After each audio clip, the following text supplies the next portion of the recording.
आई hope मेरा audio and video सभी के लिए क्लियर है, राइट?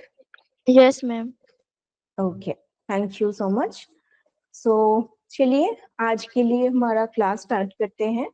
जैसे कि आप सभी को पता है कि हमारा अभी तक जो क्लासेस कंप्लीट हो चुका है उसमें से मैक्रोन्यूट्रिएंट्स तो हमारा कंप्लीट हो गया है और माइक्रोन्यूट्रिएंट्स में भी विटामिन का चैप्टर हमारा कंप्लीट हो चुका है। आज जो हम स्टार्ट करेंगे वो मिनरल्स के बारे में होगा, ठीक है? मिनरल्स के बारे में जब हम बात करते हैं तो मिनरल्स क्या है? मिनरल एक बहुत ही इंपॉर्टेंट माइक्रोन्यूट्रिएंट हम बोल सकते हैं जो कि एक्चुअली हमारे बॉडी में आते हैं थ्रू द नेचुरल फूड। मतलब मिनरल्स हमें नॉर्मली मिलते हैं मिट्टियों से, ठीक है? मिट्टी से जिस एरिया पे जो भी फ्रूट्स हो, वेजिटेबल्स हो, जो भी कुछ हो, वो जब कल्टीवेट होते हैं तो जिस एरिया पे वो कल्टीवेट होते हैं उसके ऊपर बेस करके ही उसी फूड के अंदर मिनरल का कंटेंट डिपेंड करते हैं। सो मिनरल के अगर हम इन जनरल अगर मिनरल्स के इम्पोर्टेंस के बारे में बताते हैं तो फर्स्ट मिनरल्स का इम्पोर्टेंट होते हैं कि वो हमारे बॉडी के जनरल ग्रोथ के लिए जरूरी है। हमारे बॉडी ग्रोथ, इसी के साथ साथ मेटाबॉलिज्म।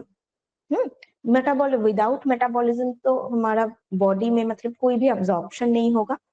तो इसीलिए मेटाबॉलिज्म के लिए, बॉडी ग्रोथ के लिए और इसी के साथ साथ एक टोटल मेंटेनेंस के लिए जरूरी होते हैं ये मिनरल्स। अब जैसे कि हमें विटामिन पे हम पढ़ रहे थे कि विटामिन का दो क्लासिफिकेशंस रहते हैं depending on the solubility, like water soluble and fat soluble.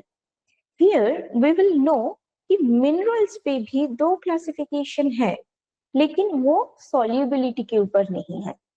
वो है बेसिकली उसका जो रिक्वायरमेंट है उसके ऊपर डिपेंड करके हम मिनरल्स को दो पार्ट पे डिवाइड कर रहे हैं। एक पार्ट है मैक्रो मिनरल्स। ये मैक्रो क्या है? मैक्रो का मतलब जैसे कि आप लोगों को ऑलरेडी पता है, मैक्रो मीन्स लार्ज क्वांटिटी। सो मैक्रो मिनरल्स मीन्स जिस मिनरल्स का रिक्वायरमेंट हमारे बॉडी में एवरीडे बेसिस पे 100 मिलीग्राम से ज्यादा होते हैं उसको कहा जाते हैं macro minerals.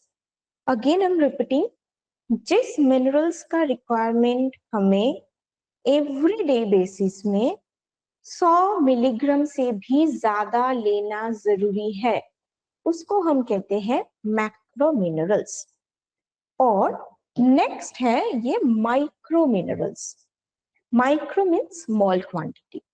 So micro minerals means जो मिनरल्स का रिक्वायरमेंट हमारे पूरे दिन में 100 मिलीग्राम से कम रहता है उसको हम कहते हैं माइक्रो मिनरल्स।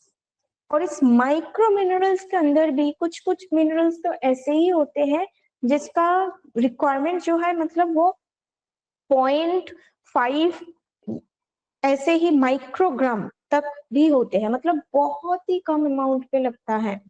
इसीलिए उसको तो हम ट्रेस एलिमेंट भी कहते हैं, ठीक है? इसको कहा जाते हैं trace element.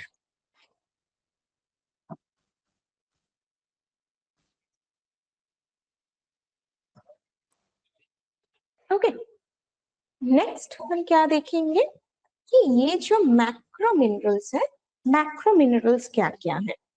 First macro minerals पे आते हैं कैल्शियम, फॉस्फोरस और मैग्नीशियम।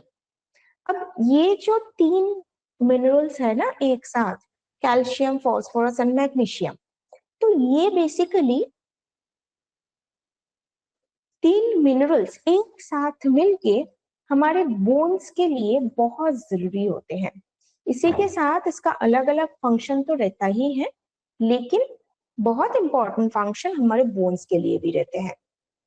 नेक्स्ट रहते हैं सोडियम, पोटेशियम एंड क्लोराइड। ये 3 मिनरल्स एक साथ हमारे वाटर बैलेंस को मेंटेन करते हैं बॉडी में। ठीक है, एक एक करके हम पहले जो ट्रेस मैक्रो मिनरल्स है उसके बारे में बात करेंगे।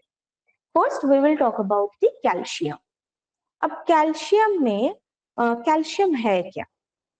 कैल्शियम बेसिकली एक व्हाइट कलर का मिनरल होते हैं जो कि हमारे बॉडी में मैक्सिमम पाए जाते हैं हार्ड टिश्यू में, मतलब बोन्स पे ये मैक्सिमम पाए जाते हैं। इसीलिए बोन्स को हम कहते हैं हमारे कैल्शियम का स्टोर हाउस, क्योंकि हम खाने में से जो कैल्शियम लेंगे वो तुरंत हमारे बॉडी में यूज नहीं होगा।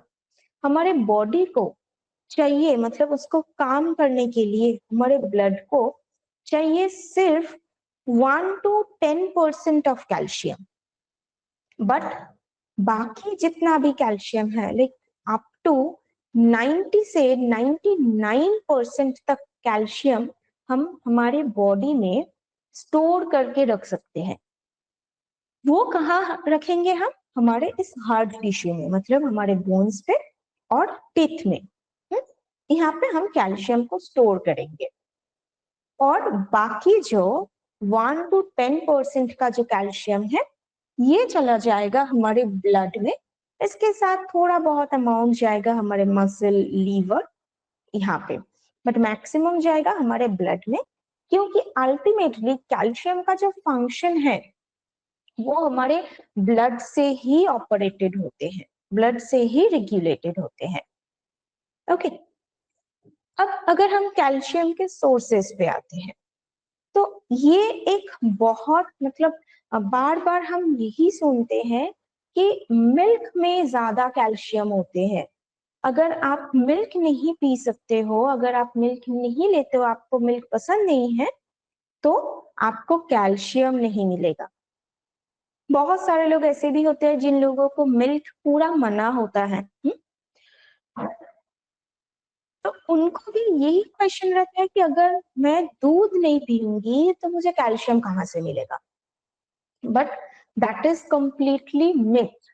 ऐसा नहीं है कि मिल्क में ही सिर्फ कैल्शियम ज्यादा रहता है, मिल्क से कहीं गुना ज्यादा कैल्शियम रहता है प्लांट फूड में।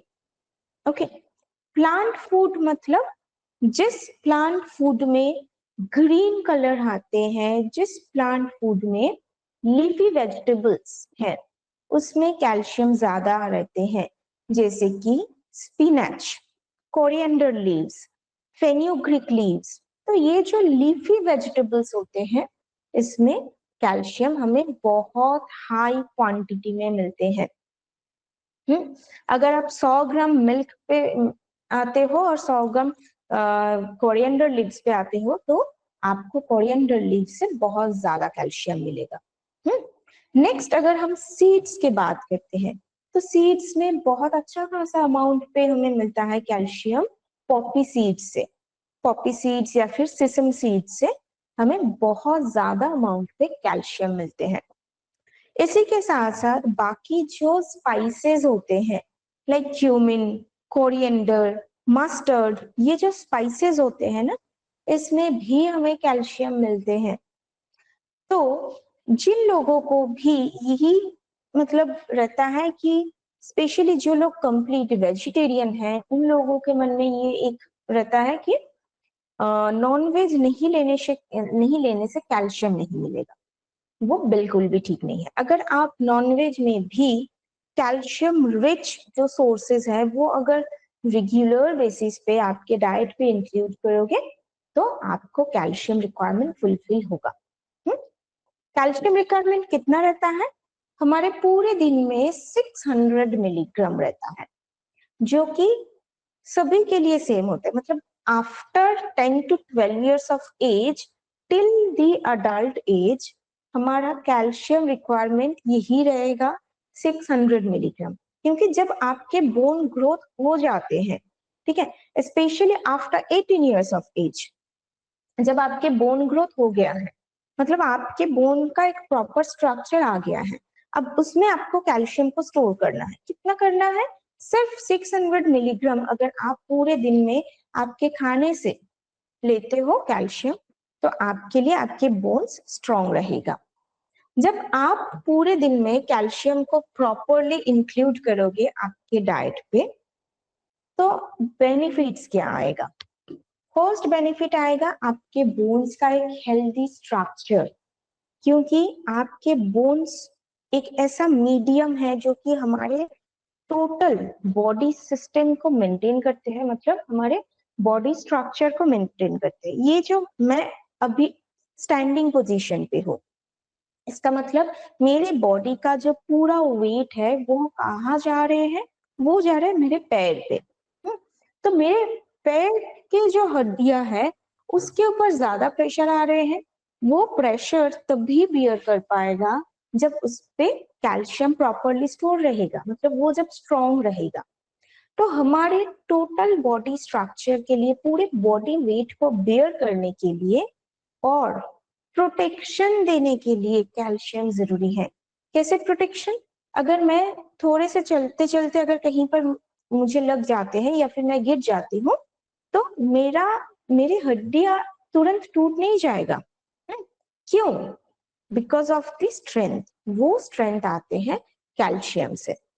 सिर्फ कैल्शियम ही नहीं, जैसे कि मैंने बताया कि बाकी दो मिनरल्स भी इसमें काम करते हैं। कैल्शियम के साथ फॉस्फोरस और मैग्नीशियम, ये तीनों एक साथ मिलके ही हमारे बोन स्ट्रक्चर को स्ट्रेंथन करते हैं। अब बाकी जितना भी काम है, one thing that we should remember कि बोन्स पे कैल्शियम सिर्फ स्टोर होते हैं, उसमें कैल्शियम का कोई काम नहीं है। काम जो रहता है वो हमारे ब्लड से। ब्लड में जो, मतलब जितना सा कैल्शियम रहता है, जो थोड़ा सा अमाउंट कैल्शियम रहते हैं, वही हमारे बॉडी में काम करते हैं। जैसे कि हमारे मसल कॉन्ट्रैक्शन रिलैक्सेशन में काम करते हैं। हम बात करते हैं, चलते हैं, दौड़ते हैं या फिर नॉर्मली कोई काम करते हैं, तो यहाँ पे जो मसल का जो काम चल रहा है उसमें कैल्शियम जरूरी है। नेक्स्ट हमारे नर्व इंपल्शन के लिए, मतलब ये जो सिग्नल ट्रांसमिशन होते हैं brain to body, body to brain, जो सिग्नल ट्रांसमिशन होते हैं, इसके लिए भी हमारे ब्लड में कैल्शियम की प्रेजेंस जरूरी है। नेक्स्ट है वुंड हीलिंग। वुंड हीलिंग का क्या है कि अगर कहीं पर भी आपको कट हो जाते हैं तो वहां से ब्लड निकल आते हैं, एक टाइम के बाद वो बंद हो जाते, जो कि हम विटामिन के फंक्शंस पे पढ़े थे, that this is known as blood clotting factor. Vitamin के साथ कैल्शियम भी हमारे ब्लड में रहते हैं, जो कि इस ब्लड क्लॉटिंग में मदद करते हैं। तो आपके वुंड्स को जल्दी जल्दी हील करने में मदद करेगा। और इसी के साथ साथ हमारे हार्ट मसल जो पंप करते हैं, ये बहुत इंपॉर्टेंट है। हार्ट, जैसे कि हम कार्डियोवास्कुलर सिस्टम में पढ़े थे ना, सर्कुलेटरी सिस्टम में, that are heart muscle constantly doing the relaxation and contraction, जिसकी वजह से ब्लड हमारे पूरे बॉडी में डिस्ट्रीब्यूट हो रहा है। तो ये जो सारी चीज चलता है ये कैल्शियम की वजह से है। इसीलिए हमारी बॉडी में कैल्शियम होना जरूरी है। ओके, अब ये जो सारे फंक्शंस है ना, इसको करने के लिए हमारे बॉडी में कैल्शियम तो जरूरी है, लेकिन बात ये है कि हमारे बॉडी में कैल्शियम का जो कमी है वो हम महसूस नहीं कर पाते हैं। मतलब हमारे ब्लड में जो कैल्शियम की कमी है वो इनिशियली हम महसूस नहीं कर पाते हैं, क्योंकि हमारे बॉडी उसको खुद ब खुद वो डील कर लेते हैं। कैसे करते हैं? हमारे बोन्स पे ये कैल्शियम स्टोर है,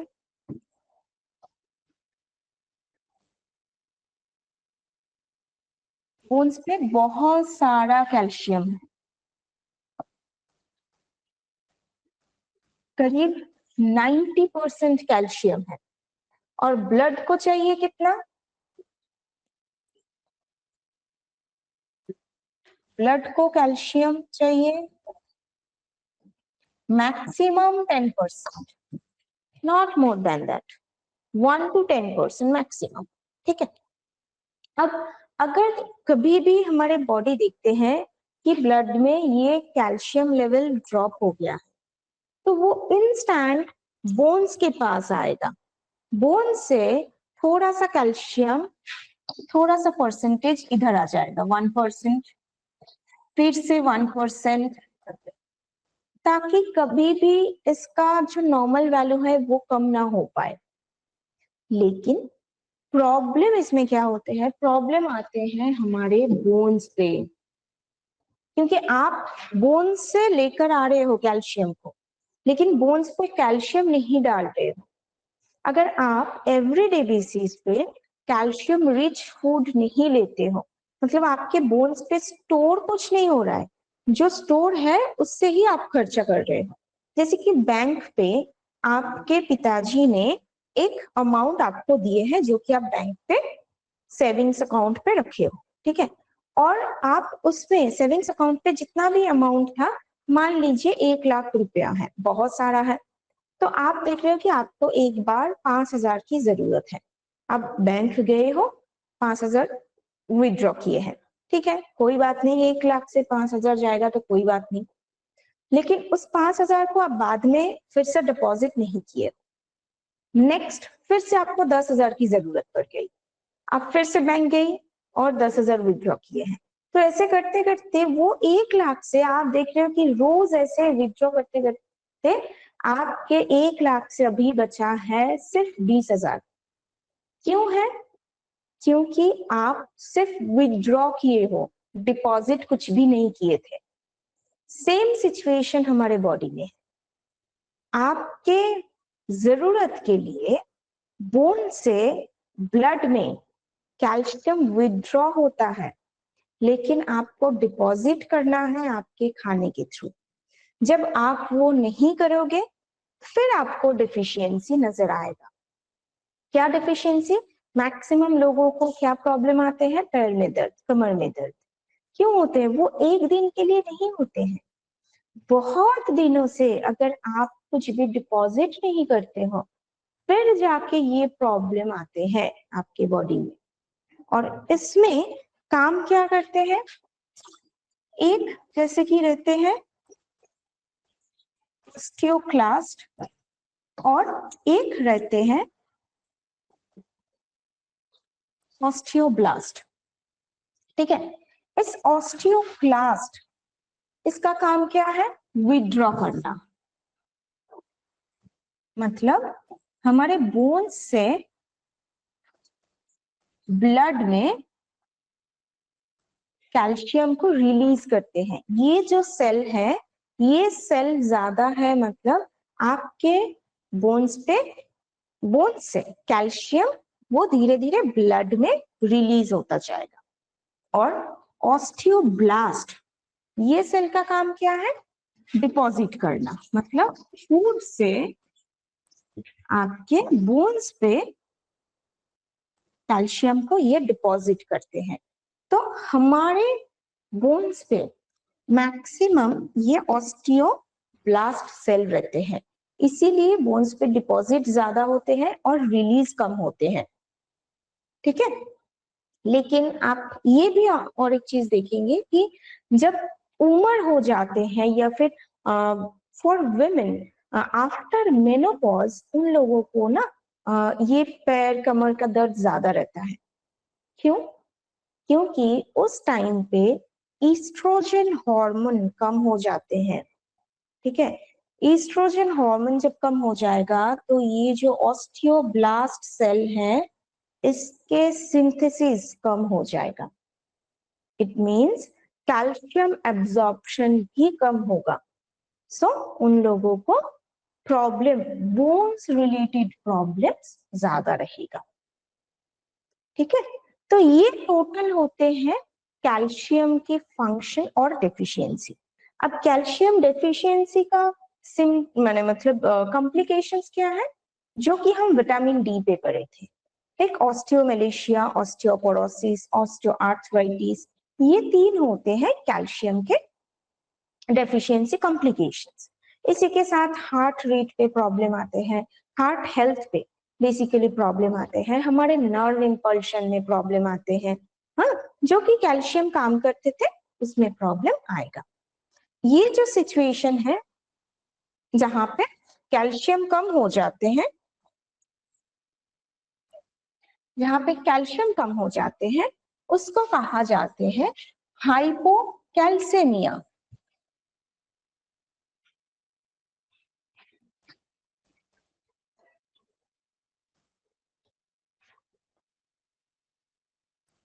ठीक है, हाइपोकैल्सेमिया मतलब जब आपके ब्लड में भी कैल्शियम कम हो जाएगा, उस सिचुएशन को कहा जाते हैं हाइपोकैल्सेमिया। यहाँ पे जो एमिया है, एमिया मीन्स ब्लड, ब्लड में लेवल कम हो जाते हैं जब, तब एमिया कहते हैं। कैल्सेमिया मतलब कैल्शियम कम हो गया है ब्लड पे। और अगर ये होते हैं कि कैल्शियम बॉडी में है लेकिन वो अब्सॉर्ब नहीं हो रहा है, फिर वो आपके बोन्स पे अब्सॉर्ब नहीं होगा, वो सीधा चला जाएगा आपके किडनी में, किडनी में जाके वो डिपॉजिट होगा जिसको हम किडनी स्टोन कहते हैं। उस सिचुएशंस में होते हैं बेसिकली हाइपरकैल्सेमिया, मतलब बॉडी में कैल्शियम जब ज्यादा हो जाते हैं। क्यों होते हैं ऐसा, ऐसे क्या फैक्टर है जिसके वजह से कैल्शियम हमारे बॉडी में एब्जॉर्ब नहीं हो पाते हैं? इस फैक्टर्स को कहा जाते हैं कैल्शियम अब्जॉर्प्शन के लिए डिक्रीजिंग फैक्टर, जो कि कैल्शियम अब्जॉर्प्शन को कम कर देते हैं। इसमें आते हैं ऑक्सालेट या फिर ऑक्सालिक एसिड। ठीक है, ये एक नॉन न्यूट्रिएंट फैक्टर है, कोई न्यूट्रिएंट नहीं है ये, लेकिन ये हमें खाने से ही मिलता है। स्पिनच लीव से हमें ये ऑक्सालिक एसिड मिलता है। ये ऑक्सालिक एसिड कैल्शियम को बहुत पसंद करते हैं, तो इसीलिए जब भी वो देखते हैं, ये ऑक्सालिक एसिड जब देखते हैं कि कैल्शियम है, कैल्शियम आए हैं खाने के साथ, वो ऑक्सालिक एसिड तुरंत कैल्शियम को अपने साथ ऐसे हाथ पकड़ के रख देते हैं। वो कैल्शियम को खुला नहीं छोड़ते हैं ताकि कैल्शियम अब्सॉर्ब हो पाए, हमारे बोन्स पे स्टोर हो पाए, क्योंकि वो कैल्शियम के साथ जुड़ के बना देते हैं कैल्शियम ऑक्सालेट, और ये कैल्शियम ऑक्सालेट हमारे बॉडी पे अब्सॉर्ब नहीं होगा, फिर वो हमारे बॉडी में ऐसे स्टोन फॉर्मेशन या फिर ऐसे ही प्रॉब्लम क्रिएट करेगा। नेक्स्ट क्या है, नेक्स्ट आते हैं फाइटिक एसिड।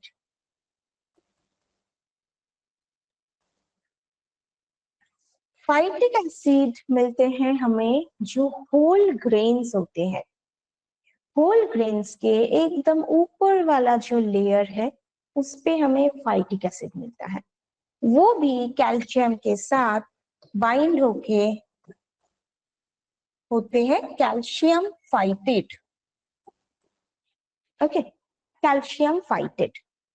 तो ये दोनों चीज अगर आपके खाने में ज्यादा है तो आपके कैल्शियम एब्जॉर्प्शन नहीं हो।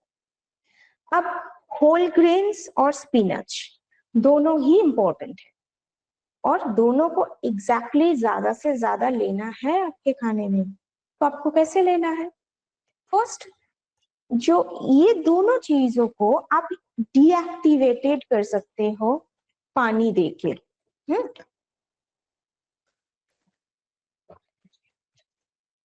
मतलब ये जो फाइटेट है या फिर फाइटिक एसिड है, होल ग्रेन्स को अगर आप बहुत देर तक नॉर्मल पानी में भिगो के रखते हो और उसके ऊपर, उसके बाद वो पानी को अगर आप फेंक देते हो तो फाइटिक एसिड चले जाते हैं। ऑक्सालेट के लिए क्या होता है, ऑक्सालेट जैसे स्पिनच पे रहते हैं, आप तो स्पिनच को बहुत देर तक पानी में भिगो के नहीं रख सकते हो, तो उसको हल्का सा ब्लंच कर लीजिए, मतलब एकदम गर्म पानी में एक बार डीप करके फिर ठंडा पानी में दे दीजिए, फिर इसको आप लीजिए या फिर खाना पका के भी आप ले सकते हैं, तब जाके ऑक्सैलेट आपके डीएक्टिवेटेड हो जाते हैं। ठीक है, इसी के साथ हमें ये भी याद रखना है कि ऐसे कुछ फैक्टर्स होते हैं जो फैक्टर कैल्शियम के अब्जॉर्प्शन को इम्प्रूव करते हैं। ये जैसे डिक्रीज कर देते हैं कैल्शियम अब्जॉर्प्शन को। कुछ फैक्टर होते हैं जो कि कैल्शियम अब्जॉर्प्शन को ज्यादा कर सकते हैं, जैसे विटामिन डी।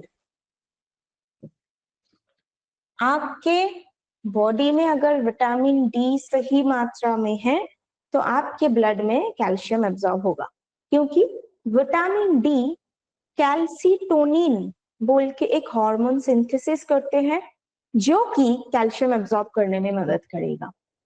तो ये एक बहुत इंपॉर्टेंट फैक्टर है। नेक्स्ट है phosphorus.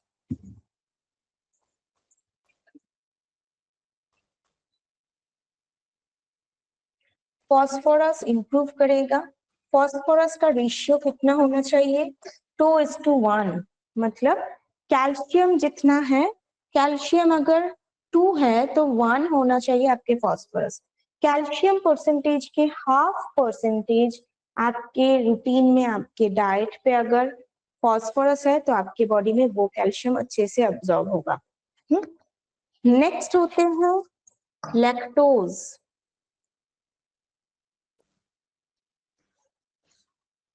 Lactose milk means the disaccharide. किसमें मिलते हैं ये लैक्टोज? सिर्फ मिल्क में। इसीलिए कहा जाते हैं कि मिल्क पे कैल्शियम ज्यादा है। मिल्क नहीं लेने से आपको कैल्शियम नहीं मिलेगा। Concept is not right, but yes, milk से आपको कैल्शियम मिलता है। क्यों? क्योंकि मिल्क पे है लैक्टोज। हाँ, और लैक्टोज कैल्शियम अब्जॉर्प्शन को इम्प्रूव करते हैं। इट मींस जब आप मिल्क लोगे तो मिल्क में जितना अमाउंट ऑफ कैल्शियम है वो आपके बॉडी में बेटर अब्सॉर्ब हो पाएगा। Okay, is it clear everyone? The entire calcium portion. किसी को कुछ क्वेश्चंस? Okay, very good. अब फॉस्फोरस की जो बात कर रहे थे, सो फॉस्फोरस में बेसिकली हमें जो उसका जो नॉर्मल बने सोर्सेज जो है वो उतने जानने की जरूरत ही नहीं पड़ेगा, बिकॉज जिस खाने में कैल्शियम मिलेगा उसमें हमें फॉस्फोरस तो मिलेगा ही। इसी के साथ साथ कुछ सीड्स में भी हमें, मतलब जो पल्सेस होते हैं, तो उस पल्सेस में भी फॉस्फोरस मिलते हैं, लाइक सोयाबीन, राजमा, ब्लैक चना जो होते हैं, तो उसमें भी हमें फॉस्फोरस मिलता है। फॉस्फोरस का काम जैसे हमारे बोन्स के लिए है, इसी के साथ फॉस्फोरस का और एक काम रहता है हमारे एनर्जी में। हम बार बार, मतलब बहुत छोटे से एक नाम पढ़ के आ रहे हैं, दैट इज एटीपी। पता है ना ये हमें? एटीपी नाम तो हम सुने ही है, right? What is ATP? ATP is known as the energy currency. मतलब हमारे बॉडी में जितना भी एनर्जी है वो स्टोर होते हैं एज एटीपी। ठीक है, कहाँ स्टोर होते हैं? माइटोकॉन्ड्रिया में। इसीलिए माइटोकॉन्ड्रिया को हम पावर हाउस बोलते हैं। तो यहाँ पे जो एटीपी है, इस एटीपी का फुल फॉर्म क्या है? किसी को याद है एटीपी का फुल फॉर्म क्या है? किसी को याद नहीं? Okay, so ATP means adenosine triphosphate. Triphosphate means 3 numbers of phosphorus. Phosphate means phosphorus. ATP, GTP, ऐसे बहुत सारे एनर्जी फैक्टर्स हैं। ATP है, ADP है, GTP है, GDP है, guanosine triphosphate, guanosine diphosphate, adenine diphosphate. तो ये जो सारे P है, P मीन्स फॉस्फोरस, जो कि हमारे बॉडी में एज एनर्जी स्टोर होते हैं। एनर्जी करेंसी हम कह सकते हैं। फॉस्फोरस के लिए। इसी के साथ साथ हमारे ब्रेन के लिए, हमारे नर्वस सिस्टम के लिए जो काम कैल्शियम करते हैं, सेम काम करते हैं फॉस्फोरस। ओके, अच्छा, नेक्स्ट है मैग्नीशियम। मैग्नीशियम क्या है कि मैग्नीशियम को हम किस खाने में हमें मैग्नीशियम मिलेगा? मैग्नीशियम को आइडेंटिफाई करने के लिए बहुत आसान तरीका है उसके कलर। जिस खाने का भी कलर ग्रीन है मतलब उसपे क्लोरोफिल है। Chlorophyll is a pigment which is green in colour. Okay, तो जिस खाने में क्लोरोफिल है उस खाने में आपको मैग्नीशियम मिलेगा। So you will get magnesium from all the green leafy vegetables and other green vegetables also, green fruits. Magnesium का काम क्या है? एक तो हमारे बोन्स के लिए है, नेक्स्ट हमारे हार्ट हेल्थ के लिए है, एनर्जी के लिए है, ब्रेन के लिए है, नर्वस सिस्टम के लिए है। इसीलिए अगर आपको मैग्नीशियम की भी डेफिशिएंसी हो, फर्स्ट आपके मसल हेल्थ के लिए जरूरी है। तो जब आपके मैग्नीशियम डेफिशिएंसी होगा तो मसल क्रैम्प्स ज्यादा आएगा, पैर में स्पेशली मसल क्रैम्प, कफ मसल में क्रैम्प ज्यादा आएगा, हार्ट हेल्थ पे प्रॉब्लम आएगा, cardiovascular disease, hypertension, irregular heart rate, ऐसे प्रॉब्लम आएगा। स्टैटिक फील होगा आपको, बहुत ज्यादा वीकनेस लगेगा, कुछ भी एनर्जी नहीं लगेगा आपको, ब्रेन कंफ्यूजन आएगा, इंसोम्निया की प्रॉब्लम आएगा। ठीक है, ये सारे चीजें हम फेस कर सकते हैं जब मैग्नीशियम की डेफिशिएंसी हो तो। Okay, clear? I hope this is clear to everyone. Now next is sodium, potassium and chloride. Okay, so ये जो सोडियम, पोटेशियम और क्लोराइड है, इस तीनों को एक साथ कहा जाते हैं इलेक्ट्रोलाइट्स। ठीक है, क्यों इलेक्ट्रोलाइट्स कहा जाते हैं? बिकॉज ये हमारे बॉडी में इलेक्ट्रॉन्स का चेंजेस, इलेक्ट्रॉन्स के ट्रांसफर में मदद करते हैं। बेसिकली अगर हम इसके नॉर्मल फंक्शन बोलते हैं, so it is helping to maintain the water balance. कहाँ पे वाटर बैलेंस है? हमारे पूरे बॉडी में ही वाटर है। हमारे बॉडी में सेल है, तो पूरे बॉडी एक्चुअली सेल से ही बना है। सेल के अंदर भी वाटर रहता है, सेल के बाहर भी वाटर रहता है। ये जो सेल रहता है ऐसे ऐसे सेल एक के बाद एक, एक के बाद एक, ऐसे ही हमारा सेल है। तो यहाँ पे जो सेल के अंदर वाला पोर्शन, इस पे जो प्रेशर मेंटेन होते हैं ताकि सेल का जो नॉर्मल स्ट्रक्चर है वो मेंटेन हो रहा है, this is because of the interstitial fluid, cell के अंदर जो वाटर है उसके वजह से। और इस बाहर वाले पोर्शन में भी एक लिक्विड रहता है, एक फ्लूइड रहता है, जिसकी वजह से बाहर से भी एक प्रेशर आते हैं, हाँ, ताकि अगेन वो जो नॉर्मल स्ट्रक्चर है वो मेंटेन हो पाए। सेल के अंदर वाला जो पोर्शन है, यहाँ पे रहते हैं पोटेशियम, और ये बाहर वाला जो पोर्शन है यहाँ पे रहते हैं सोडियम। ठीक है, यहाँ पे सोडियम रहते हैं। अब इसी के साथ साथ रहते हैं क्लोरीन, क्योंकि ये सोडियम और पोटेशियम ना अकेला नहीं रह सकते, इसके साथ कॉम्बिनेशन के लिए कुछ चाहिए जो कि है क्लोरीन। और क्लोरीन इसके साथ मिलके बनता है पोटेशियम क्लोराइड, सोडियम क्लोराइड। काम क्या है? दोनों सेल में आपस में उसका जो प्रेशर है उसको मेंटेन करना, ताकि हमारे बॉडी में जब भी डिहाइड्रेशन हो तो पोटेशियम का लेवल बढ़ जाएगा, और सॉरी, जब हमारे बॉडी में पानी कम हो जाता है, मतलब डिहाइड्रेशन हो जाते हैं, तब सोडियम क्या करते हैं? पानी को अब्सॉर्ब कर लेते हैं, वाटर रिटेंशन कर देते हैं, पानी को अब्सॉर्ब कर देते हैं, और यूरिन फॉर्मेशन कम हो जाते हैं। ठीक है, यूरिन पास कम कर देते हैं, जिसकी वजह से वाटर बैलेंस मेंटेन होते हैं। सेम जब बॉडी में पानी ज्यादा हो जाते हैं, फिर पोटेशियम पानी को छोड़ते हैं, किडनी में जाते हैं, किडनी को बोलते हैं कि यूरिन प्रोड्यूस करो तुम, किडनी यूरिन प्रोड्यूस करते हैं और हमारे बॉडी से वो जो एक्स्ट्रा वाटर है वो एज यूरिन बॉडी से बाहर निकल जाते हैं, तो ये मेंटेन होते हैं। लेकिन अगर हमारे खाने में सोडियम या फिर पोटेशियम का कोई भी इधर उधर हो जाए तब हमें बहुत ज्यादा प्रॉब्लम हो सकता है। सोडियम हमें कहाँ से मिलता है? प्लेन हमें जो खाने का जो नमक होते हैं उस पे सोडियम रहता है, एक्चुअली उस पे सोडियम क्लोराइड रहते हैं।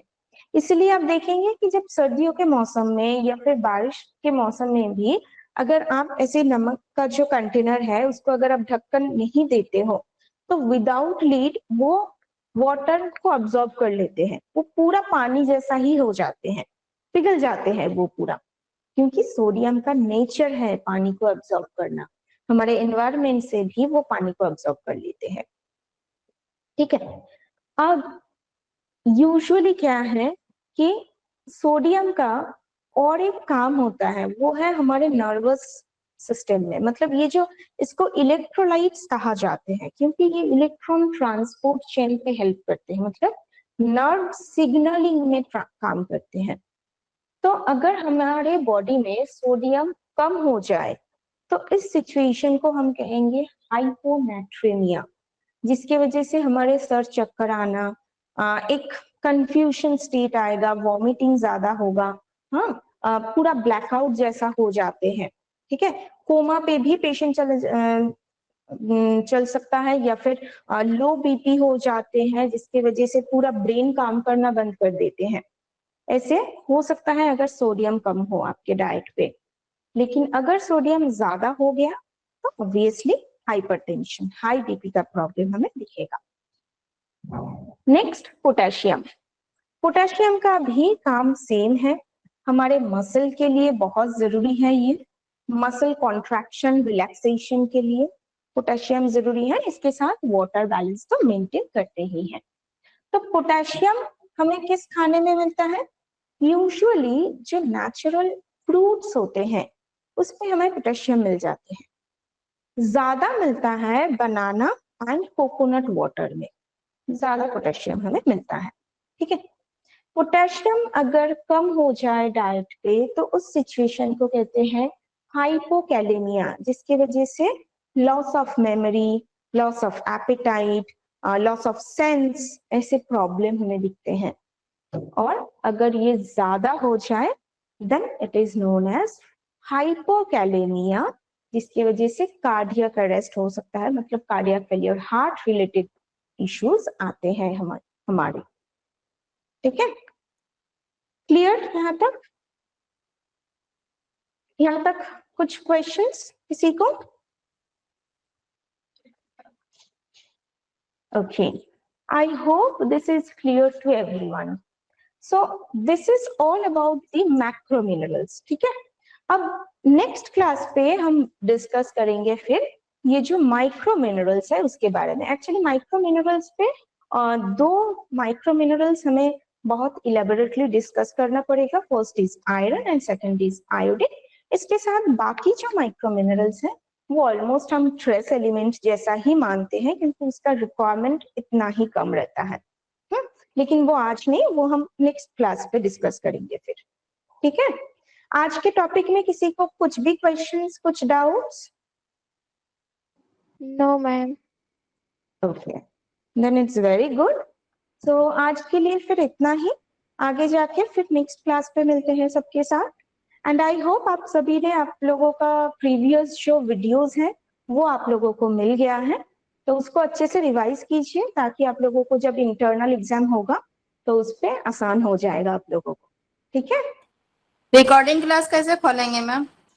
रिकॉर्डिंग क्लास जैसे कि आप क्लास पे ज्वाइन करते हैं ना, क्लास डेट पे तो आते हैं, तो वहां पे ही देखेंगे क्लास डेट के लेफ्ट साइड पे एक प्लस साइन है, प्लस साइन पे क्लिक कीजिएगा, ऑनलाइन क्लासेस बोल के एक हेडिंग आएगा, ऑनलाइन क्लासेस के पास प्ले बटन आएगा, प्ले वर्ड आएगा लिखा हुआ, उस पर क्लिक कीजिएगा, वो है रिकॉर्डिंग क्लास। ठीक है, okay ma'am, okay ma'am. Okay. ठीक है, फिर चलिए आज के लिए हमारे टॉपिक को यहीं तक खत्म करते हैं। ठीक है, नेक्स्ट क्लास पे फिर मिलते हैं सबके साथ। मैम हाँ बोलिए। बोल रहे कि टाइम नहीं आ रहा है आपका, क्लास कब शुरू होगा कब नहीं पता नहीं चल रहा है। क्यों, स्टूडेंट प्रोफाइल में तो आप लोगों का पूरा हाँ नोट कर वो तो दिया है। सुन रहे हैं लेकिन नहीं आ रहा है। टाइम टाइम आ जाता तो अच्छा होता। नहीं, मैसेज की बात कर रहे हैं क्या आप? हाँ हाँ मैसेज। हाँ नहीं नहीं, मैसेज वैसे नहीं आएगा क्योंकि ये तो आप लोगों का फिक्स्ड क्लास है। फिक्स्ड क्लास के लिए मैसेज नहीं आएगा। वो पहले जाते थे क्योंकि उस टाइम पे तो आप सभी लोग नए नए थे ना, इसीलिए आप लोगों को मैसेज जाते तो थे। वेडनेसडे लेकिन में अभी मैम क्या 3:30 से ही होगा कि 3:30 तो 11:30? नहीं, 3 बजे से होते हैं। 11:30 होता है ना एक दिन। मंडे मंडे को 3 बजे और वेंसडे को 11:30 बजे क्लास रहता है। ठीक। ठीक है, आप एक बार स्टूडेंट प्रोफाइल को चेक कीजिएगा। अगर कभी भी डाउट है तो स्टूडेंट प्रोफाइल को चेक कीजिएगा, वहां पे सारे इंफॉर्मेशन आप लोगों को मिल जाएगा। ठीक है, अगर किसी दिन क्लास कैंसिल होते हैं तब वो नोटिस जाते हैं। ठीक ठीक है, है मैम। ओके, ठीक है। ठीक है, चलिए फिर एंड करते हैं आज के क्लास को हम। अगले क्लास पे फिर मिलते हैं सबके साथ। Thank you thank everyone. You.